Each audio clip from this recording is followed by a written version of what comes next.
nagugulat ako syempre, and at the same time, parang it's a childhood dream fulfilled siguro, like meeting NBA players. Like if you told me 7 years ago when I started Hoop Junkie, I would have told you were crazy, diba? Sa China, I was able to meet and train with Steph Curry and Anthony Edwards, diba? So wala eh. So, sige, elaborate lang. Yeah. Sige, para mas inggit kami. Go. Elaborate on how was your experience with Curry? Because that was just recent. A month, 2 months ago or something like that. And also Anthony Edwards. Yeah, so for the Steph Curry, Under Armour brought me to Chongqing, China to cover the event. So they brought EJ Castillo, who's one of the upcoming rookies sa NCAA. So he plays like Kobe. So ang galing niya. You have to check him out. Tapos si Koji Buenaflor. So UST. Hey, UST. So he's a 6'7" small forward who can take the ball out of the floor, score in the perimeter. Galing. So these guys, sila yung pinadala ng Under Armour sa China. And I was there to cover them, showcase their talents in front of Steph Curry and the crazy Chinese basketball fans. Oh yeah, they're Grabe crazy sila out there. dun. So I told my friends back here, akala nyo baliw tayo sa basketball. Grabe, baliw din sila dun. And nakikita ko, everybody has the Steph Curry jerseys dun sa Curry Con event. So para siyang fair. And everybody was wearing NBA gear, Curry jerseys. Ang galing. Parang, I know why the NBA is there. Grabe yung buying power nung mga Chinese fans. So how was it to meet Curry and to just basically chill with him? Were you able to interview him as well?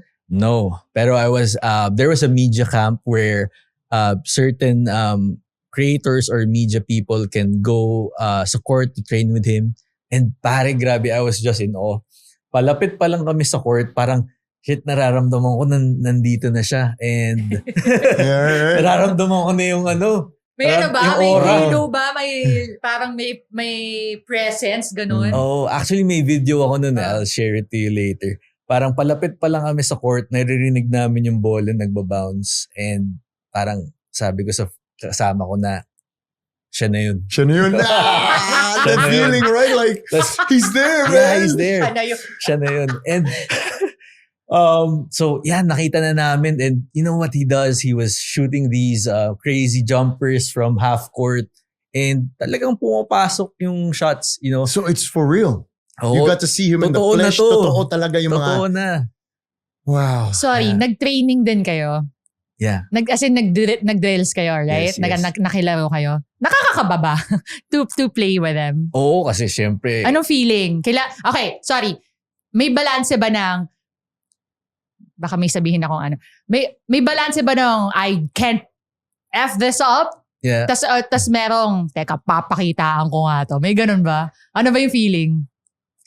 Sobrang kabado ako nun. And hindi na kasi ako masyadong naglalaro compared to before. So yung aspect na yun, nandun ako sa beginner side ng court compared dun sa, kasi sineperate nila yung mga beginners tsaka siguro advanced players.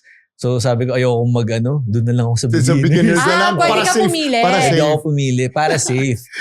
Nagkataon, si Seth Curry, yung kapatid niya, nandun sa advance. Si Steph, pumunta siya dun sa beginners. So sakto. And sabi ko dun sa kasama ko, my guy JP from Under Armour, sabi ko, boss, dikit ako kay Curry. Make sure na sama mo ako sa frame. And siyempre, di ba? Of course. Content creator. Ayusin mo yung shot mo, ha? Oo. Yeah, parang ganun. Yeah, and talagang nanginginig ako sa court, guys. Pero, masaya. Hindi kailangang clutch ang panunood. Head on over to Clutch Talks on YouTube, Spotify, and Apple Podcasts for the full episode.